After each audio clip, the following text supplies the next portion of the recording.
Hello and welcome everyone. Thank you for tuning in to another Key to Success series. We've been doing these series for about 5 to 6 weeks during the stay-at-home order, and hopefully they've been helpful to our members. After this session, you will be able to ask questions. We're experiencing a little bit of trouble connecting with TJ Berry from Clay County Economic Development Council, but we've got Cindy McLean here, so I'm just going to jump right into it here. Today we're discussing reopening the workplace, and joining us is Cindy McLean, CEO of CRM Stores and McLean Restaurant Group. Cindy is the owner of 16 businesses here on the Independence Square, both retail and restaurants as well. And then, like I said, we weren't able to connect with TJ, so Cindy, you're going to be the lone wolf today. Sorry. But some of you may be asking why we were going to bring in someone from Clay County, and the reason we were going to bring them in was because we wanted to get some insight from them and their perspective, because they reopened their community today, and we wanted to see, if they could give us some insight on what's going on and what they're seeing in their community right now. So here we are, Cindy. It's time to unlock the door and to put out that welcome mat. And with that said, we're seeing a very spirited debate about the time to begin this whole transition. And I imagine the debate is probably going to be going on for a while. But Cindy, I'm going to start with you. I think you've been very open about your choice to close your business during the stay-at-home order. And because you felt a sense of responsibility, not only to your employees, but I think to your customers as well. So going forward in the next few months, what do you think the business community will look like?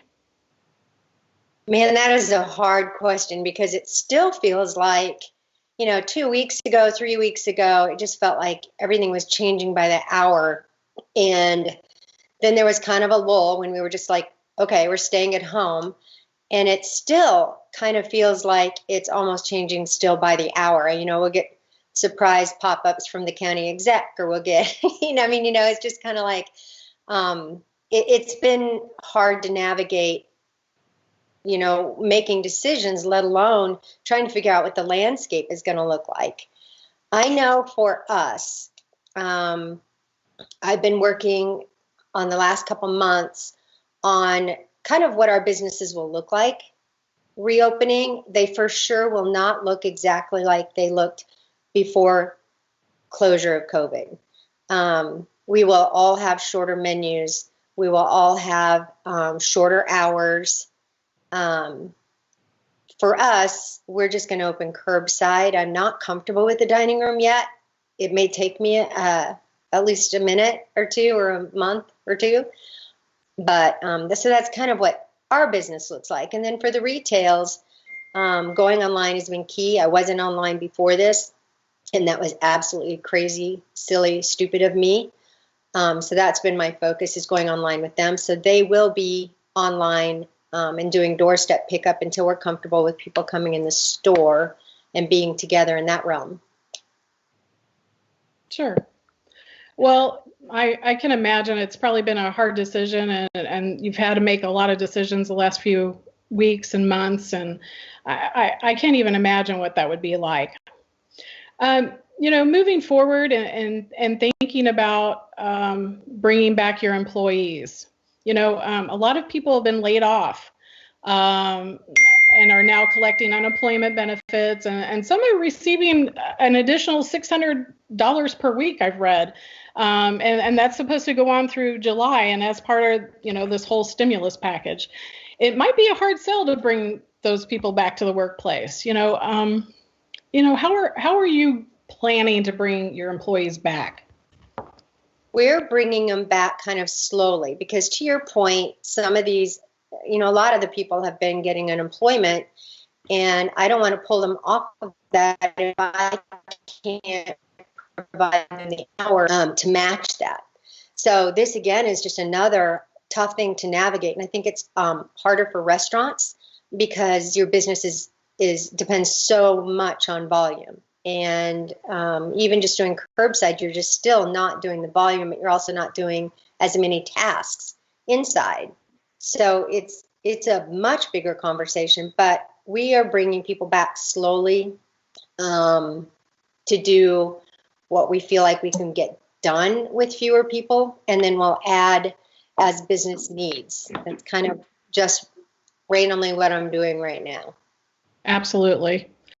Well, thinking about all of this, do you think there's going to be health concerns with your employees? And if so, what measures or do you think you're going to have in place for your employees? We're implementing, Ophelia's is slated to be open this Saturday for Mother's Day pre-pickups. So what we've done with Jackson County's recommendations is we have an employee entry station is what we're calling it. And have to take their temperature. They're going to log it when they come in. And we're actually having the manager do the logging for the employee. And we have in that station, they've got their gloves they have to put on immediately. They have to, if they don't have their own mask, they'll have to put the mask on. So they have to have the mask on and gloves on all the time that they're in the building, whether we are open or not. As long as they're in my building, they've got to have them on. Sure. We're also doing, all the kind of sanitizing things we were doing before as restaurants. We're just hyping it up where you're constantly washing, wiping down surfaces with the disinfectant that anybody's touched. Of course, we're doing all paper goods. That's easy with to go anyway. Yeah. But those are, the basic implementations and just, trying to go that extra mile. Yeah, I'm sure there's a lot of preparation that you're going to have to consider that you haven't ever had to consider before. And that's another big challenge I'm sure that businesses are facing. Preparing for the public, now that Jackson County has released the guidelines on reopening, how have you prepared for the reopening of the public? Will you have a new layout of your businesses, for social distancing? And if so, can you kind of give us some insight on what that might look like? Yep. I could give you, we have plans all the way from A to Z. It's crazy. I've been on a lot of restaurant phone calls with different, with the National Restaurant Association, with our local Kansas City Originals.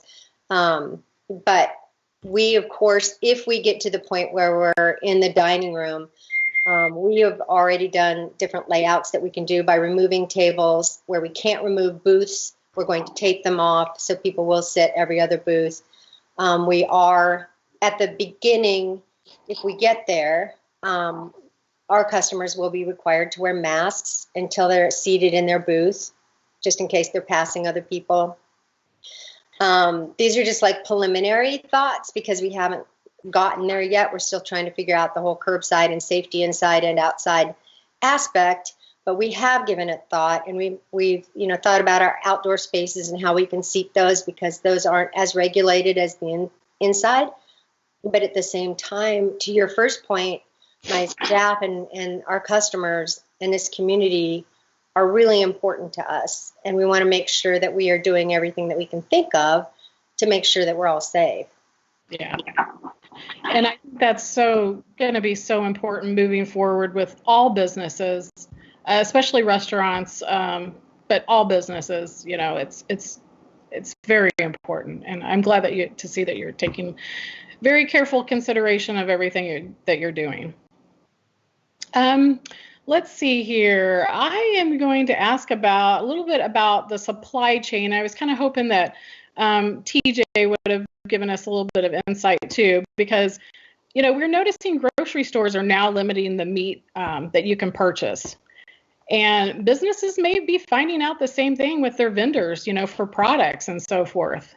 Have you heard or do you know of any limitations that might be going on with your suppliers, or anything that you can give on that?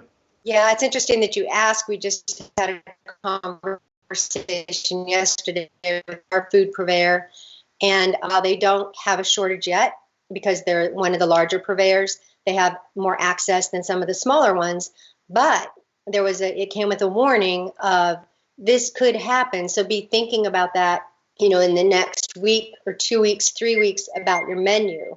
Your menu might want to be a little less heavy on the pork and the beef, in the next couple weeks for sure. And possibly behind that. So they are keeping us up to date, which will help as we menu plan. But that is another thing that I think is going to change for restaurants. Is something we're all going to have to pay attention to because there's no choice. Our menus are going to change weekly, probably. I couldn't agree with you more. I think you're going to probably see that across the board. I definitely think that. Okay, so my next question I'm going to ask, and it's probably going to be a yes, but Cindy, have your organizational goals changed? Your priorities, have they changed through all this? I just want to say no because Really? Yes, they definitely changed. I figured as much. They've definitely changed. And again, it feels like they've changed every day. Every morning I wake up and I feel like I'm switching from what I thought I went to bed with really good, list of a plan, and it feels like it changes every morning. Sure.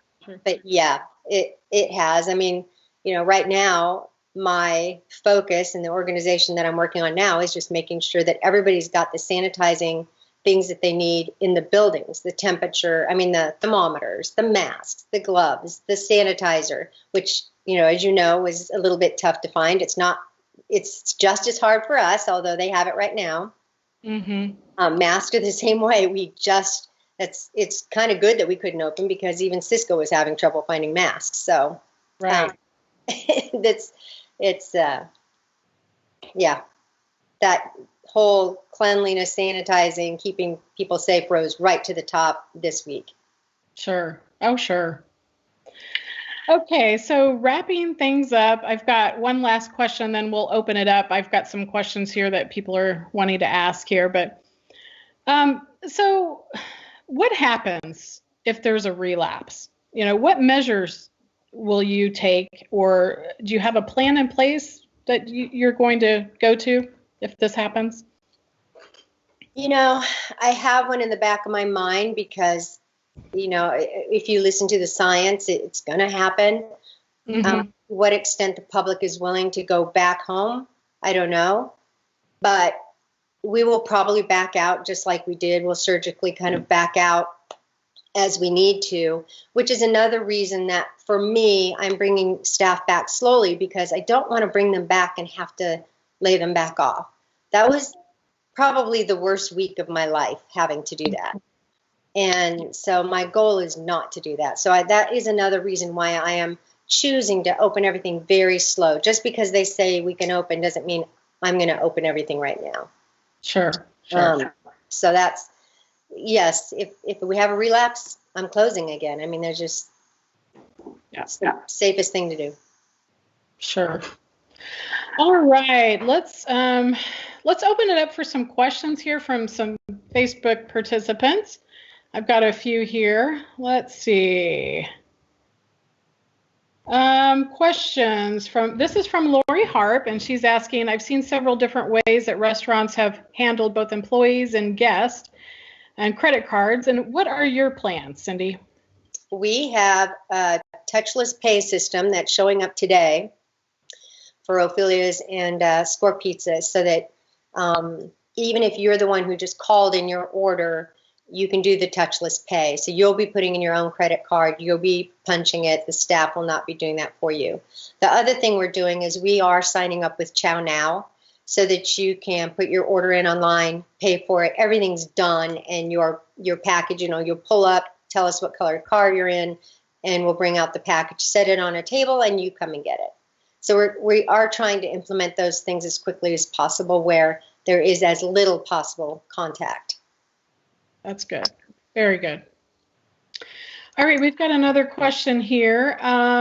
This is from Morgan, and Morgan Welch here with the Chamber, and she's wanting to know, have you been able to collaborate with other businesses to brainstorm the best practices for reopening?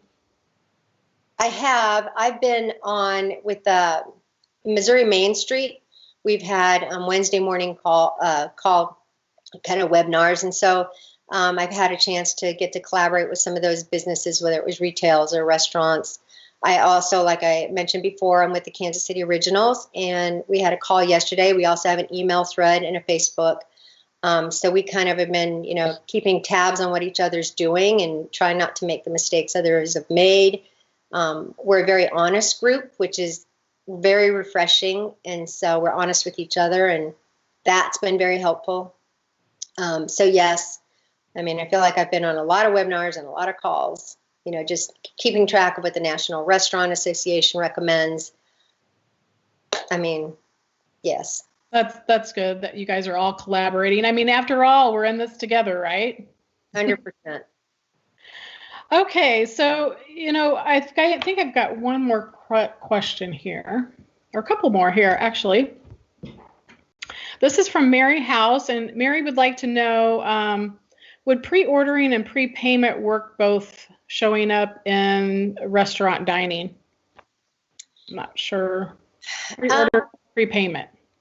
There is a concept out there that I am looking at. There is software where literally you come into the restaurant, you sit at the table, you have your phone, your device, not ours, and you go to our link, you order from your phone, you pay from your phone, and your food shows up. It feels like almost a drive-in movie type thing. I'm actually looking at that software because I feel like that is probably the future for some time. It's going to take a while for us to feel comfortable touching things that other people have touched. It's been a psychological bend. And so, yes, it is a thing, and I am looking at it. Okay, I don't know anything about it, so sounds good. Let's see here. We've got another comment from Brandy Puente, and she's saying thank you so much for all that you've done through all this, and she thinks it's a great plan that you're implementing, safe procedures. But she's saying, will you have the delicious martinis available for curbside? Carrie is back, and she's already working on that. Well, there you go, Brandy. Come and get it. And I think restaurants are allowed for you to carry out drinks as long as it's in a container with a lid on it. Is that what I'm hearing? Is that the correct? Yes, and kudos to the state liquor and city and county liquor for extending those during COVID to those people who are still doing curbside. I think that little move they made has made a big difference for restaurants who did stay open and did do curbside. I think that was a huge, and I know that was hard for them to do. That's a scary thing for them to do, but it's made all the difference, and it seems like people are not abusing it. So yeah. I think it's great, and so yeah. And it's helped many of the bars and restaurants around here, I think. I think it's been a good thing. I will say, though, that I believe that ends May 15th. Is that correct? Have you heard anything on that whole? I have not heard that. Curbside drinks. Okay. I believe that's the date, but don't quote me on that. All right. Well, I think that about wraps everything up, and hopefully organizations and individuals will never have to deal with this again. Hopefully we come back quickly. We start back and rehiring people soon, and customers flood in. That's what we want. We all want the same things, of course, and people want to be safe, and they want to have a vibrant community. And if we do this right, we can absolutely accomplish both, I feel. Thank you all for joining us, and we wish you the very best with your reopening. And remember that the Independence Chamber is here. If you guys need anything, we're here to help you, so just give us a call. Thank you all so much. Thank you, Cindy, and I'm sorry we were unable to connect with TJ today, but thank you. Thank you. Bye-bye.